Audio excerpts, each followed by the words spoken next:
Assaillons les villes, franchissons les murailles. Nous sommes l'armée de Dieu qui combat dans les cieux, qui ordonne nos montagnes, jetez-vous dans la mer. Et vous, esprits méchants, retournez au désert. Nous sommes l'armée du roi, nous sommes l'armée du roi. Devant l'armée du roi, marche le roi des rois. Nous sommes l'armée. Bien-aimé, shalom, shalom, shalom, shalom. Que l'Éternel te bénisse, que l'Éternel te localise pour toute grâce. Aujourd'hui, nous allons traiter un sujet très important qui est la dîme et les offrandes, mais plus précisément la dîme. Et nous allons voir à la lumière de la parole de Dieu, qu'est-ce qu'il en est pour moi aujourd'hui. Suis-je contraint de payer la dîme aujourd'hui? Ou bien alors non? Et on va voir que à la lumière de la parole de Dieu, il y a quelque chose qui va se dégager. Il y a une décision, il y a un acte qui va sortir de ta personne, de notre personne. Il y a un engagement que tu vas prendre à la suite de cet enseignement, c'est certain, parce qu'il faut bien comprendre que lorsqu'il y a une obéissance totale à la volonté de Dieu, alors il y a de la puissance. Bien-aimés, nous allons déjà créer la fondation ensemble avant de parler, avant d'être enseigné, et que le Saint-Esprit prenne totalement le contrôle de notre esprit, de notre âme, de notre cœur, et que le Seigneur efface toute fausse doctrine, toute fausse pensée de notre intellect, de notre âme, esprit, et que nous puissions avancer dans la totale vérité. Ok, tu vas prier avec moi et tu vas dire au nom de Jésus-Christ, je pardonne de tout mon cœur à toute personne qui m'a fait du mal, que ce soit en pensée, en parole, en acte. Je rejette l'amertume, la rancune, la colère, le mécontentement au nom de Jésus-Christ et je demande pardon pour tous mes péchés passés, volontaires, involontaires, conscients et inconscients. Et pardon Seigneur d'avoir péché contre toi et le ciel. Nous allons prier afin de renverser toute forteresse qui s'élève contre la connaissance de la parole de Dieu. Nous prions.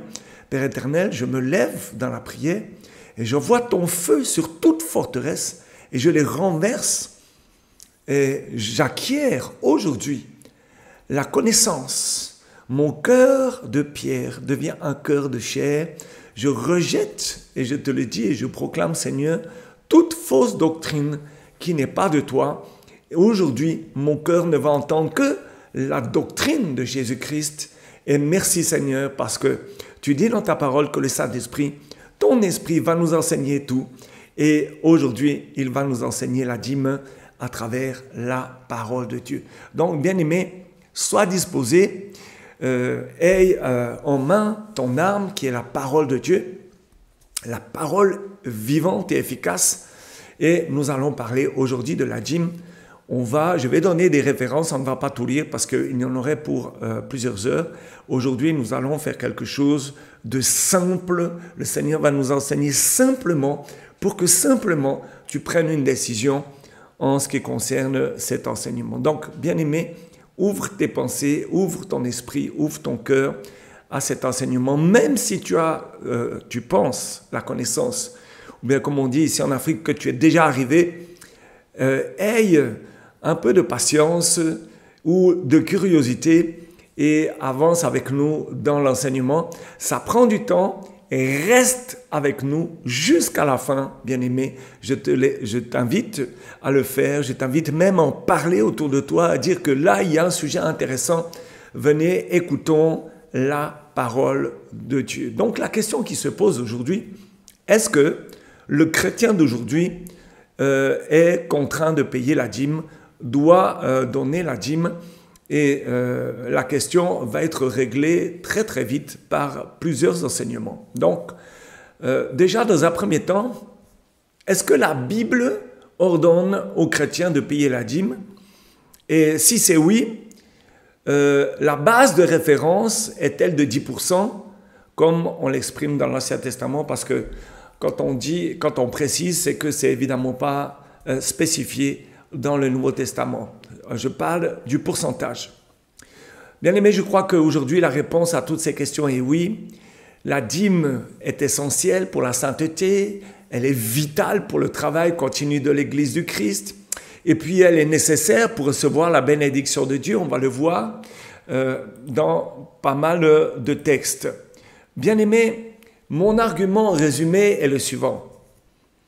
L'obligation de payer la dîme a précédé la loi mosaïque. Elle y a été codifiée et en y ajoutant des aspects cérémoniels. Elle a été confirmée par Jésus comme étant obligatoire pour ses disciples. Amen. On va voir quelques textes tout à l'heure, mais voyons déjà un petit peu plus tôt dans la Genèse de la parole de Dieu, ou bien alors dans la Genèse de la dîme, c'est-à-dire le début. On peut parler de la dîme qui est avant Moïse. Amen. Les premières références qui ont parlé de la dîme, qui ont fait référence à la dîme, sont très explicites. Par exemple, dans Genèse 14, où Abraham paye la dîme de Melchisédek, pas facile à prononcer.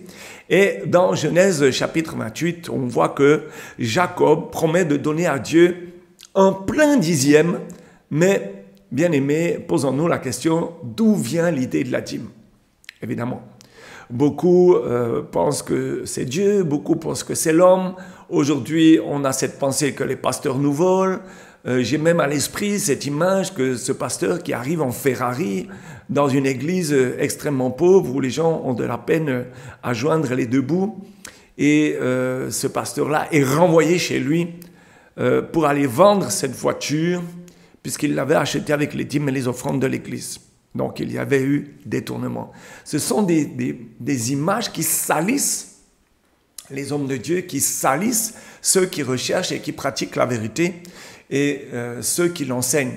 Dieu dit, Abraham a obéi à ma voix, il a gardé mes ordres, mes commandements, mes statuts et mes lois.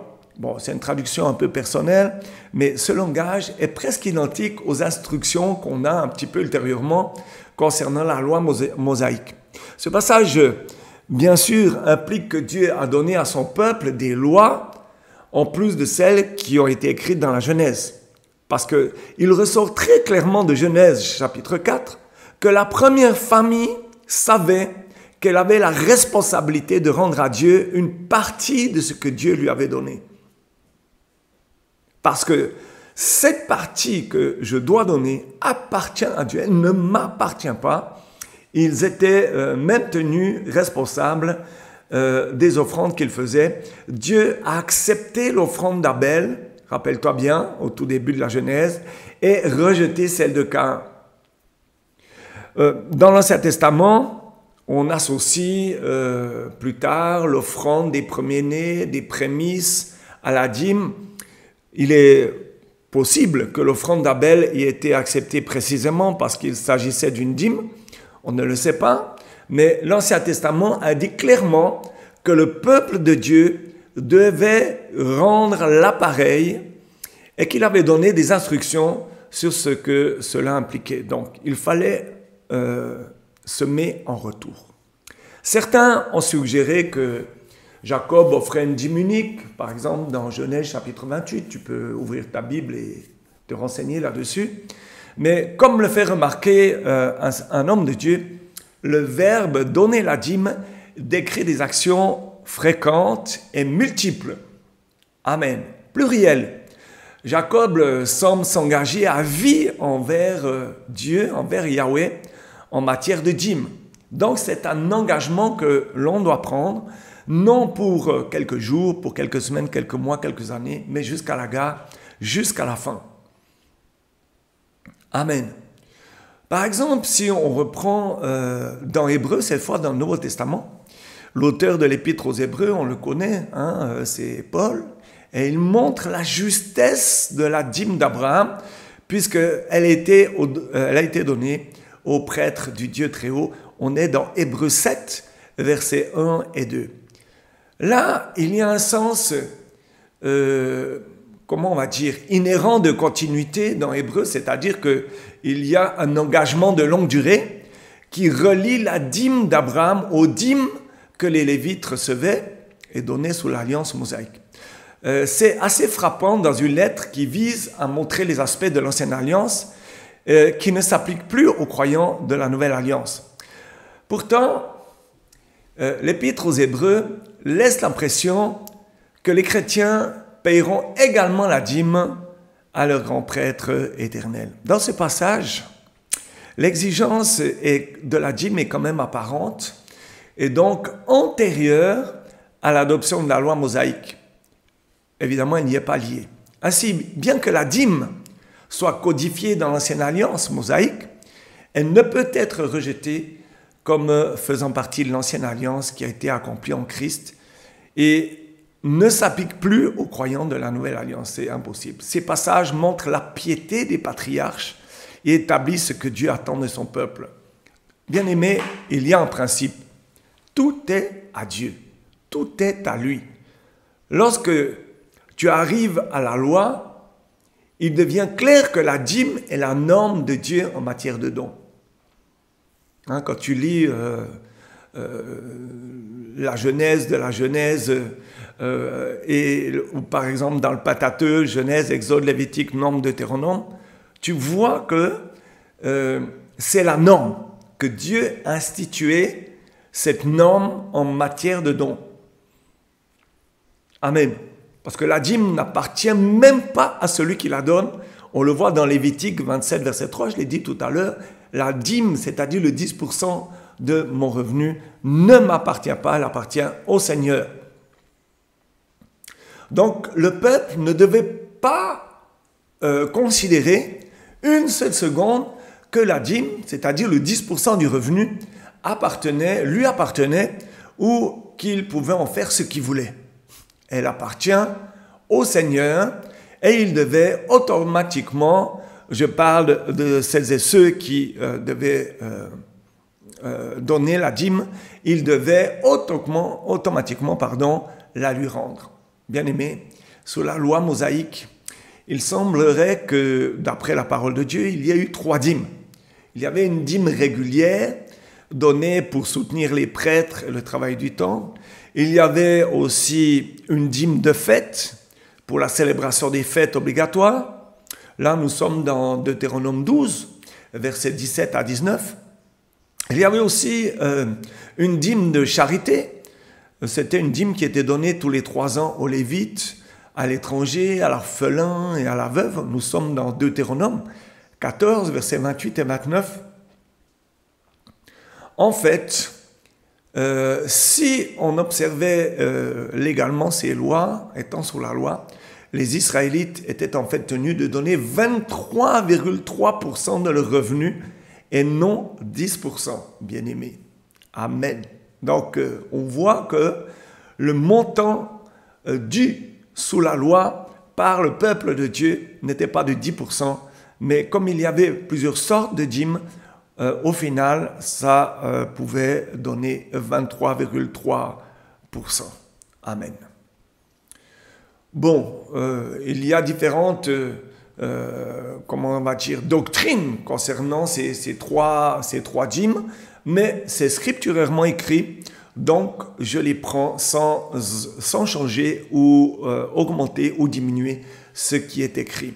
Bien-aimés, la dîme de base soutient le travail du ministère. Et cette dîme demeure, même si les aspects cérémoniels disparaissent, la dîme est un minimum. Le chrétien aujourd'hui doit toujours donner aux pauvres et soutenir les œuvres qui étendent le royaume de Dieu. La dîme de base doit être donnée à l'Église pour soutenir son œuvre et sa mission, comme le montre Malachie chapitre 3. Nous allons le lire maintenant. Malachie chapitre 3, versets 6 à 12. On voit, je crois que tu vas le lire toi-même, et là je vais juste commenter un petit peu, donc lis juste avant que je continue. Dans Malachie 3, versets 6 à 12, et mets juste peut-être en pause le temps que tu lises Malachie 3, 6 à 12, et ensuite tu vas suivre les enseignements, en fait les précisions. En fait, je relève que Malachie 3, versets 6 à 12 est tout à fait remarquable. Et j'ai relevé au moins 3 points. Le premier point, c'est que Dieu accuse son peuple de le voler. En ne payant pas la dîme, on le voit dans Malachie 3, verset 8. Ça reflète l'enseignement biblique selon lequel la dîme appartient à Dieu. Dis avec moi, la dîme appartient à Dieu. Le 10% de mon revenu appartient à Dieu. Deuxième point, Dieu met son peuple à l'épreuve. C'est le seul texte dans la parole de Dieu où Dieu met son peuple à l'épreuve en ce qui concerne la dîme. La dîme est toujours un test de foi. Elle est suffisamment conséquente pour nous froisser, pour retenir, pour ralentir, ou bien alors faire de la procrastination, c'est-à-dire renvoyer ma dîme à demain. Je pourrais la payer aujourd'hui, mais plutôt on la paye demain. Et bien aimé, c'est quand même 10% et ça nous oblige à faire confiance à Dieu pour subvenir à nos besoins. Mais elle n'est pas assez importante pour bouleverser le peuple de Dieu qui vit selon ses moyens et utilise ses ressources pour sa gloire. Le point 3, Dieu promet de déverser d'abondantes bénédictions sur son peuple lorsqu'il paye la dîme. Nous sommes aussi dans 2 Corinthiens, chapitre 9, verset 6. Je t'invite à le lire. En d'autres termes, aucun autre aspect cérémoniel de la loi mosaïque n'est condamné de cette manière, à l'exception peut-être de l'offre de sacrifice corrompu. Dieu traite l'absence de dîme comme un acte méprisable. Eh oui, tu as bien entendu, méprisable. Bien-aimé, est-ce que Jésus-Christ nous enseigne la dîme dans la parole de Dieu? Il ne nous l'enseigne peut-être pas, mais tu vas dire qu'il peut la défendre. Et effectivement, Jésus défend la dîme dans Matthieu chapitre 23, verset 23 et dans Luc 11, verset 42. Il est écrit, parce que là on voit dans le texte qu'il condamne les pharisiens pour leur attachement à une partie de la loi de Dieu, la dîme, et tout en négligeant ce qu'il y a de plus important dans la loi, c'est-à-dire la justice, la bonté, la fidélité. Et Jésus va dire encore, c'est cela qu'il fallait pratiquer sans négliger le reste. Et le reste, dans le reste, il y a la dîme, bien aimé. Le mot grec traduit par fallait, c'est cela qu'il fallait pratiquer sans négliger le reste, est fort parce que ce mot dei, fallait veut dire dei, c'est un mot qui est très fort parce qu'il implique et il indique une nécessité. Ça devient nécessaire. On pourrait traduire différemment. On pourrait dire maintenant, vous devez faire ces choses et vous ne devez pas négliger ces choses. Parce que dans Matthieu 23, tout le chapitre de Matthieu 23 est consacré aux pratiques et aux enseignements erronés des scribes et des pharisiens. Le chapitre commence en précisant que Jésus enseigne les foules et ses disciples. Bien-aimés, les foules et ses disciples. Nous sommes des disciples aujourd'hui, nous sommes des chrétiens. Ceux qui ne croient pas que la dîme soit pour aujourd'hui soutiennent que Jésus ne s'adresse qu'aux scribes et aux pharisiens, encore sous l'ancienne alliance. Mais cela ne tient pas compte du contexte, puisque au début, il est dit que Jésus enseigne les foules et ses disciples. Ces paroles s'adressent, je le répète, à moi, à toi, aux disciples de Jésus-Christ. Et ailleurs, il n'hésite pas à mettre de côté les parties de la loi qui ne s'appliquent plus à ses disciples, par exemple dans Marc 7, verset 19. Mais en enseignant à ses disciples, Jésus-Christ maintient la dîme. Bien-aimé, je crois que le message commence à se construire dans notre esprit.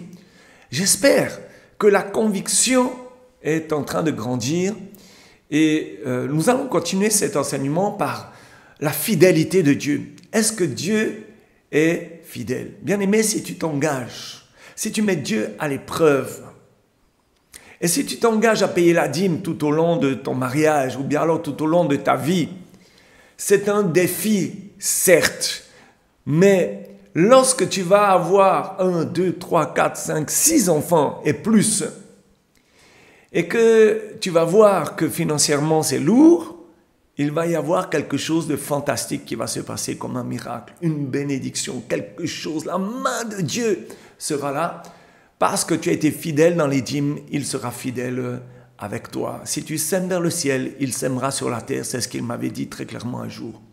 Bien-aimé, c'est très difficile de laisser 10% lorsque à Dieu, lorsque alors tu es dans la pauvreté, lorsque tu n'as pas mangé, lorsque tu n'as pas assez, lorsque tu as des factures, des dettes. Mais tu donneras encore plus que ce que tu as donné au bout d'un moment, puisqu'il y a un bras de levier, il y a un levier de bénéfice, c'est-à-dire ce n'est pas parce que je donne, redonne, ou bien alors rétrocède, la dîme plutôt est le bon mot, rétrocéder, redonner, parce que ça ne m'appartient pas, la dîme à Dieu, alors il va me bénir dans tous les domaines de vie, c'est-à-dire dans les 6 domaines de vie, le domaine financier, professionnel, sentimental, familial, le domaine spirituel et le domaine de la santé, je serai béni. Bien-aimé, mets Dieu à l'épreuve et tu vas voir. Bien-aimé, attention, attention, Dieu est fidèle. Dieu a toujours été fidèle et il ne change pas. Il est le même hier, aujourd'hui, éternellement. Il dit, mettez-moi de sorte à l'épreuve et vous verrez si pour vous, je n'ouvre pas pour ton voisin, pas pour les autres, pour vous, pour toi, si je n'ouvre pas les écluses des cieux. Bien-aimés, nous allons partager quelques textes et cette fois alors, nous allons les lire et pour les pratiquer. Bien-aimés, ouvrons ensemble 1 Corinthiens chapitre 9, verset 11. 1 Corinthiens chapitre 9, verset 11, où il est écrit « Si nous avons semé parmi vous les biens spirituels, est-ce une grosse affaire si nous moissonnons vos biens temporels ?» Prenons un petit peu plus loin dans 2 Corinthiens chapitre 9, versets 6 à 11. 2 Corinthiens chapitre 9, 6 à 11. Le verset 6 dit quoi? « Sachez-le, celui qui sème peu, moissonnera peu, et celui qui sème abondamment, moissonnera abondamment. Que chacun donne comme il l'a résolu en son cœur, sans tristesse ni contrainte. » On voit ici quand même l'état d'esprit dans lequel je dois donner mes offrandes et dîmes, car Dieu aime celui qui donne avec joie, donc le sentiment que je dois avoir, c'est de la joie. Verset 8. « Et Dieu peut vous combler de toutes sortes de grâces, afin que possédant toujours en toutes choses de quoi satisfaire à tous vos besoins, il n'est pas marqué à vos besoins, à tous vos besoins, vous ayez encore en abondance pour toute bonne œuvre. » Verset 9, « Selon qu'il est écrit, il a fait des largesses, il a donné aux indigents, sa justice subsiste à jamais, celui qui fournit de la semence au semeur et du pain pour sa nourriture, vous fournira et vous multipliera la semence, et il augmentera les fruits de votre justice. » Verset 11. « Vous serez de la sorte enrichis à tous égards, pour toute espèce de libéralité, qui, par notre moyen, feront offrir à Dieu des actions de grâce. » Magnifique. Philippiens, ouvre avec moi Philippiens chapitre 4, versets 16 à 19. Philippiens chapitre 4, versets 16 à 19. 16. « Car vous m'envoyâtes déjà à Thessalonique et à 2 reprises de quoi pourvoir à mes besoins. » Verset 17. « Ce n'est pas que je recherche les dons, mais je recherche le fruit qui abonde pour votre compte. J'ai tout reçu et je suis dans l'abondance. J'ai été comblé de bien en recevant par Éphrodite ce qui vient de vous comme un parfum de bonne odeur, un sacrifice que Dieu accepte et qui lui est agréable. Et mon Dieu, verset 19, pourvoira à tous vos besoins selon sa richesse avec gloire en Jésus-Christ. » Bien-aimé, je reçois cette parole pour moi. Mais tu ne peux pas recevoir cette parole en ne rétrocédant pas ta dîme, en ne rendant pas ce qui appartient à Dieu. Dans Malachie chapitre 3, il est très clairement spécifié que celui qui ne donne pas sa dîme est un voleur. Attention, les voleurs n'ont pas accès au royaume des cieux. En parenthèse, le Seigneur m'avait envoyé l'information un jour qu'il y avait un département en enfer pour celles et ceux qui ne donnaient pas leur dîme. Je ferme la parenthèse et à bon entendeur, salut.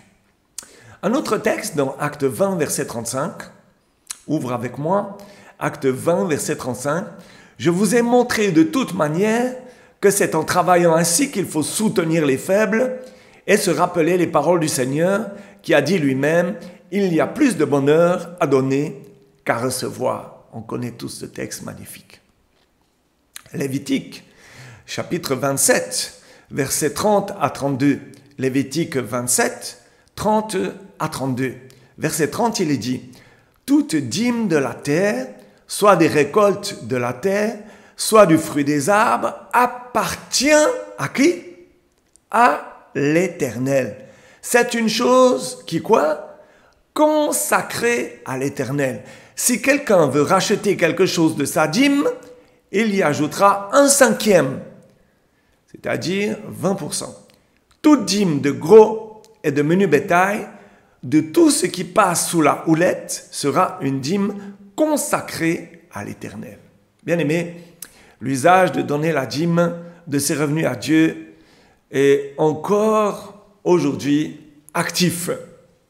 Le Seigneur a béni cette sainte coutume de ses fidèles au cours des siècles et elle est beaucoup plus importante qu'on pense parce que la dîme, bien aimé, dans un premier temps, nous allons la détailler un petit peu.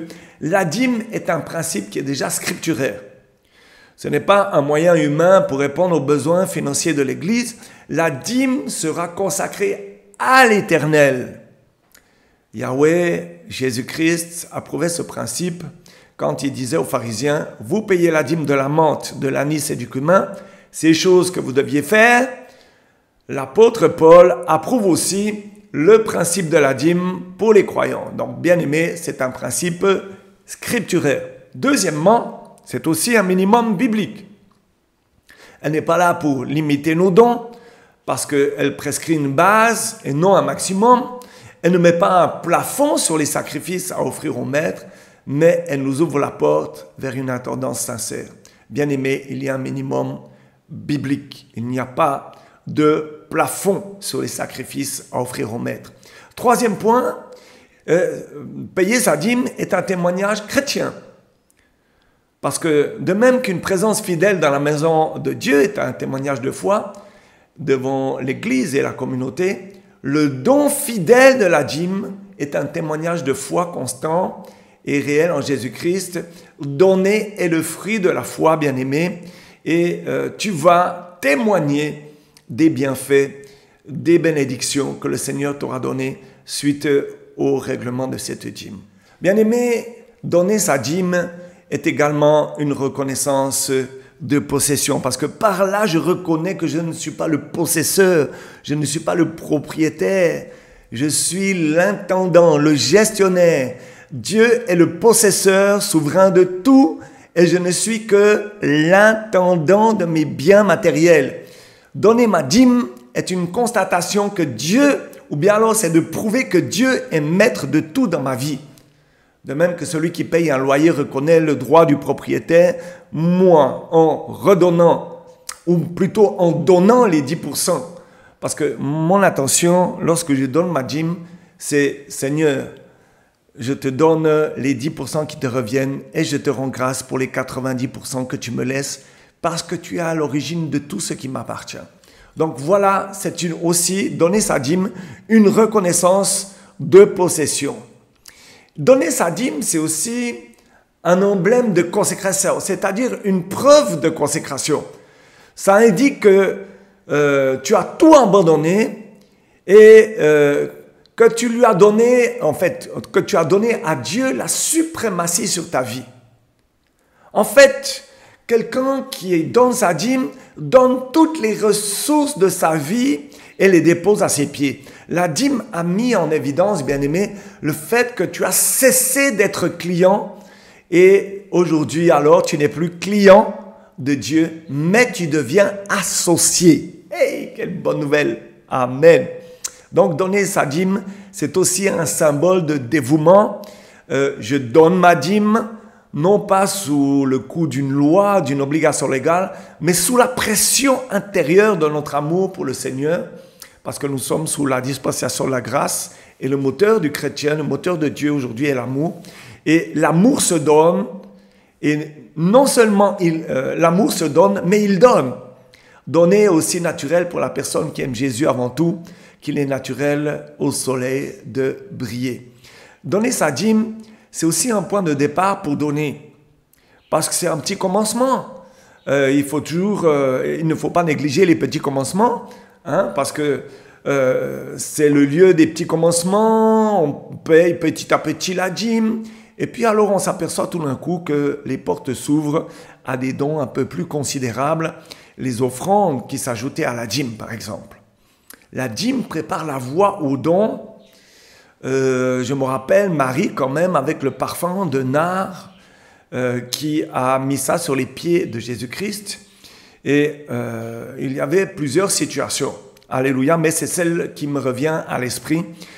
Marie qui, avec ce parfum de nard pur de grand prix, va laver les pieds de Jésus-Christ. Et donner la dîme, c'est aussi une expression de reconnaissance. Parce qu'il y a un principe, on ne peut pas vivre une vie chrétienne véritable sans gratitude. La dîme et la générosité offrent l'occasion d'exprimer cette qualité fondamentale de la vie chrétienne. La dîme est l'une des nombreuses façons d'exprimer à Dieu nos remerciements pour sa bonté envers nous et tout ce qu'il a accompli et tout ce qu'il a donné déjà avant. Il faut que nous soyons dans la reconnaissance. Donc, c'est ça que je t'invite, ce principe que je t'ai donné tout à l'heure. Fais-le, dis Seigneur, voilà tes 10% et je te rends grâce, je te remercie du fond de mon cœur, je t'aime, même tu peux rajouter, pour les 90% que tu me laisses. Amen. Donc, on voit aussi que donner la dîme, c'est une aventure qui est sur la voie de la bénédiction, parce que le prophète Malachi, c'est lui en fait qui lance une provocation mémorable. Il dit « Apportez à la maison du trésor toutes les dîmes », dans Malachi 3,10, « afin qu'il y ait de la nourriture dans ma maison, mettez-moi de la sorte à l'épreuve, dit l'Éternel des armées, et vous verrez, si je n'ouvre pas pour vous les écluses des cieux, si je ne répands pas sur vous la bénédiction en abondance. » Donc, bien-aimé, donner sa dîme est une aventure sur la voie de la bénédiction. Il n'y a pas de doute. Mets Dieu à l'épreuve et tu vas voir. Donner sa dîme, c'est aussi une collaboration à l'évangélisation du monde. Tu vas faire avancer le royaume des cieux. Et si tu es fidèle dans le paiement de cette dîme et que tu, en plus, donnes des offrandes, bien-aimé, tu vas commencer à soutenir des programmes de mission dans les pays païens et sans le savoir, certaines âmes qui vont être sauvées viendront s'additionner dans ton porte-monnaie, j'allais dire, dans ton porte-âme. Le Seigneur va compter ces âmes sauvées aussi pour toi parce que tu auras fait l'effort de contribuer à l'avancement du royaume des cieux. Bien-aimé, la dîme est vitale pour le progrès du christianisme. Le satanisme, les religions avancent à une très grande vitesse et ont, excusez-moi, beaucoup d'argent dans l'avancement, dans les publicités, dans les choses qu'ils font. On parle des sectes aussi. Et pourquoi pas nous? En conséquence, bien-aimés, tous les chrétiens aujourd'hui devraient sentir l'urgence de donner au Seigneur la part des biens qui doit lui revenir à la lumière du sacrifice du calvaire. Oserions-nous nous y refuser? Bien-aimés, c'est une question qu'on doit se poser. 2 Corinthiens 8, verset 13, il est dit « Car il s'agit non de vous exposer à la détresse pour soulager les autres. » Amen. Proverbe 3, verset 9, « Honore l'Éternel avec tes biens et avec les prémices de tout ton revenu. » Bien-aimés, j'ai une autre question à poser. Pourquoi ceux qui ne donnent pas la dîme deviennent pauvres et comment ceux qui donnent la dîme prospèrent? Parce que c'est un fait, bien-aimés. Beaucoup se posent la question, mais qu'est-ce qui m'arrive? Oh, pasteur, je n'ai pas ci, oh, pasteur, je n'ai pas ça, mes enfants ne mangent pas, mes enfants n'ont pas l'argent pour la scolarité, je ne peux pas payer leurs livres, leurs cahiers, etc., etc. Et quand je pose la question, mais est-ce que vous donnez la part qui revient à Dieu? Il me regarde de travers en disant, mais de quoi tu nous parles? Ok, aujourd'hui, ils n'auront plus cette question, parce que je repose la question importante. Pourquoi celles et ceux qui ne donnent pas la dîme deviennent pauvres? Et comment ceux qui donnent la dîme prospèrent? Il faut poser cette question.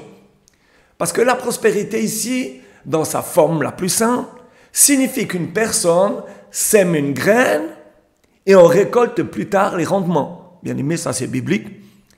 Nous allons voir ensemble 6 raisons pour lesquelles ceux qui ne payent pas la dîme deviennent pauvres. Premièrement, ceux qui ne payent pas la dîme s'appauvrissent parce qu'ils n'ont rien à récolter.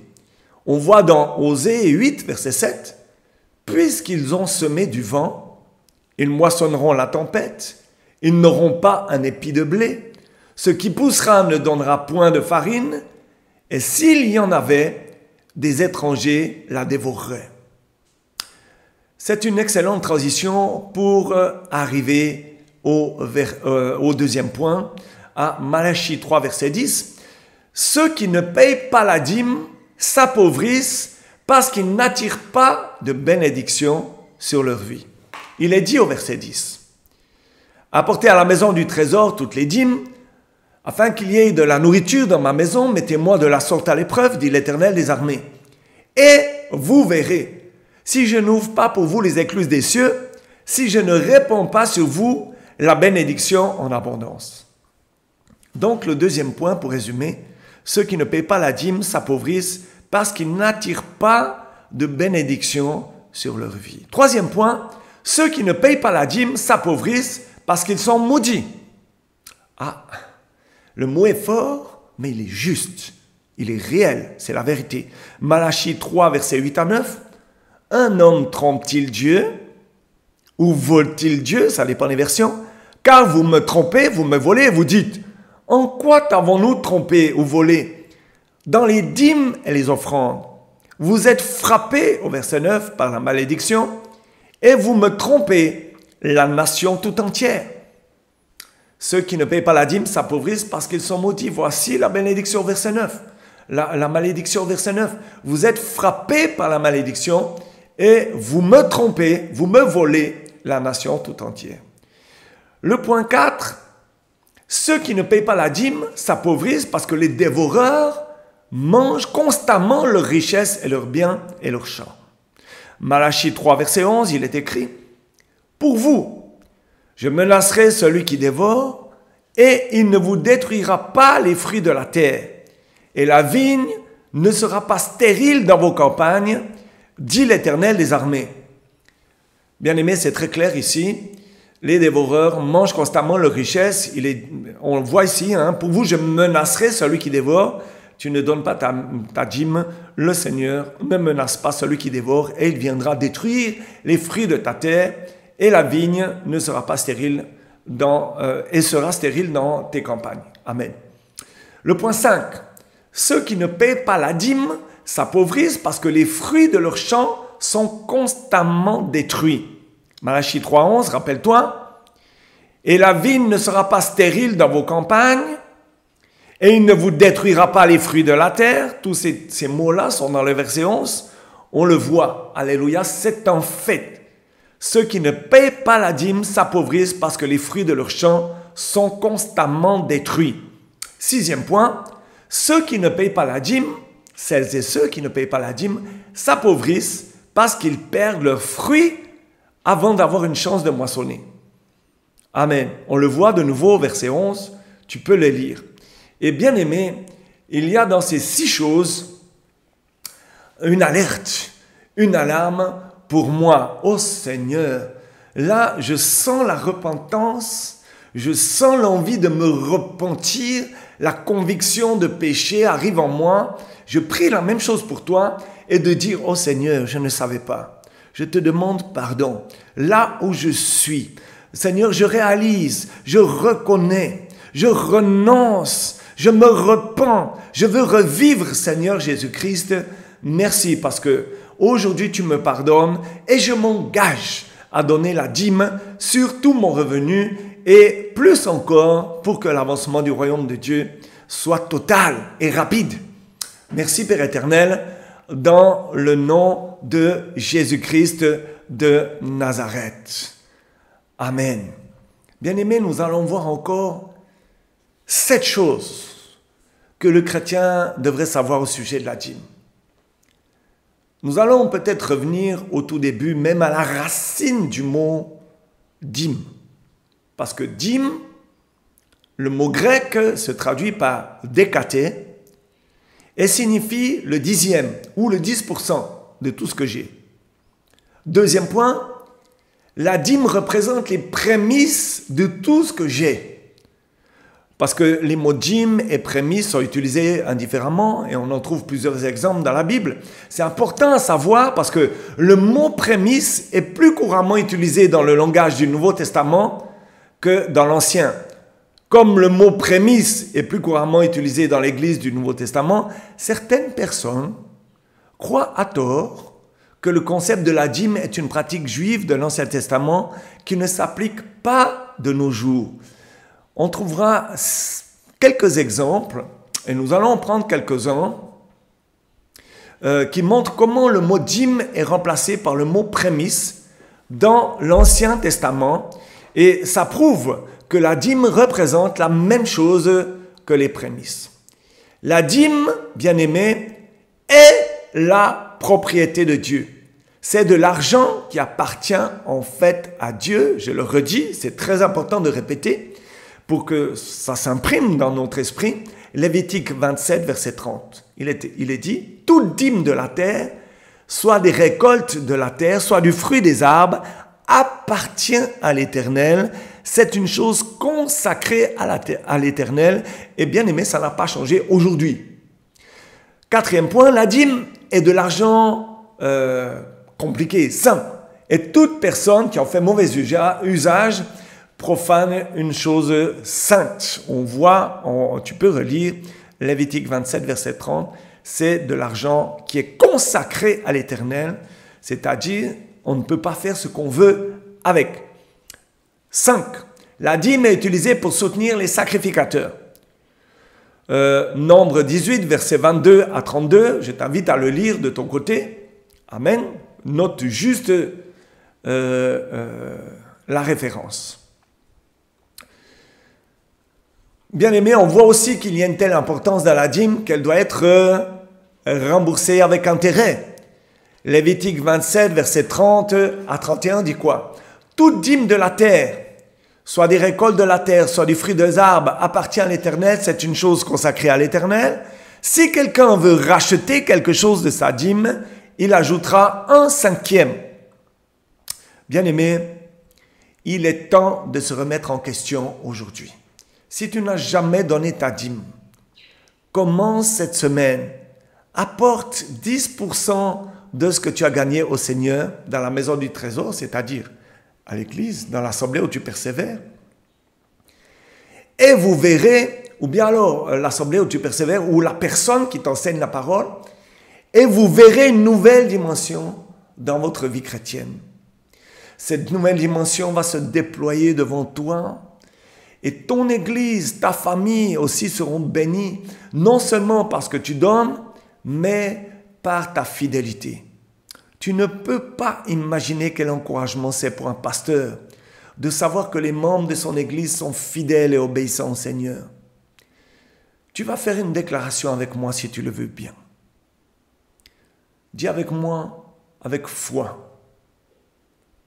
Je déclare, sans regarder aux autres, que je donnerai ce qui revient à Dieu, le 10% minimum. Et que je contribuerai à l'avancement du royaume de Dieu, pour que l'évangile soit répandu le plus rapidement possible sur notre planète. Seigneur Jésus-Christ, je m'engage aujourd'hui, je déclare que je ferai le kilomètre de plus dans mes offrandes. Car si j'ai fait ma part, si je fais ma part, toute l'Église sera bénie. Et ma famille sera bénie. Je serai touché, moi, mon épouse ou mon époux et mes enfants. Seigneur, merci parce que tu me donnes la détermination de te servir, la détermination de t'obéir, la détermination pour te rendre ce qui te revient, sans qu'un jour tu m'appelles voleur. Ouh, Seigneur, je ne veux pas ce jour-là. Donc aujourd'hui, apprends-moi à obéir, à ne plus voler ce qui t'appartient. Seigneur, lorsque je donne, alors j'affirme que c'est toi qui es à l'origine de mon travail. C'est toi qui es à l'origine de ma sueur, parce que c'est toi qui m'as créé. C'est toi qui es à l'origine de l'eau que j'ai bu pour que je sue. Merci Père, parce que tu es à l'origine de toutes choses. Et je le prouve en te rétrocédant, en te redonnant ce qui te revient, le minimum de 10% de mes revenus.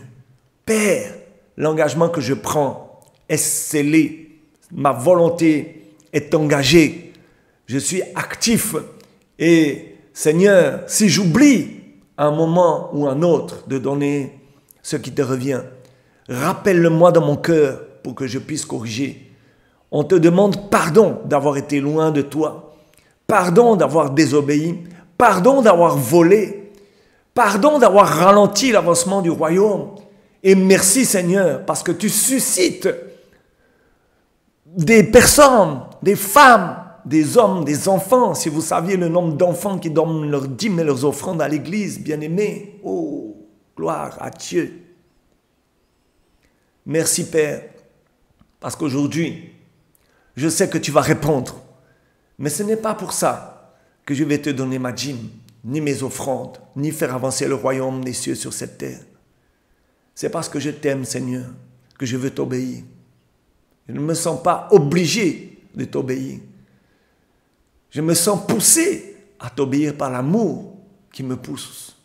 Merci, Père éternel, parce que tu m'as pardonné pleinement par ta grâce. Et aujourd'hui, merci parce que tu m'as relevé. Merci pour les bénédictions. Merci parce qu'un jour, tu as dit, mettez-moi de sorte à l'épreuve et vous verrez. Je verrai de mes yeux si les écluses des cieux ne vont pas s'ouvrir. Je vais le voir, je vais le vivre. Merci parce que Dieu l'a dit. Merci Père pour cette parole. Dans le nom de Jésus-Christ. Amen. Bien-aimé, je crois que l'engagement est pris. Je t'invite à être fidèle dans les dîmes et les offrandes. De mettre Dieu à l'épreuve. Et tu vas voir, si pour toi, il n'ouvre pas les écluses des cieux. Que l'Éternel te localise pour toute grâce et toute bénédiction. Shalom, shalom dans vos maisons, shalom dans votre assemblée, shalom dans votre quartier, dans votre ville, votre pays et votre continent. Et que l'Éternel vous localise pour toute grâce. Bien-aimés, c'était l'apôtre Sam qui vous parlait depuis le Cameroun. Soyez bénis.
Nous sommes l'armée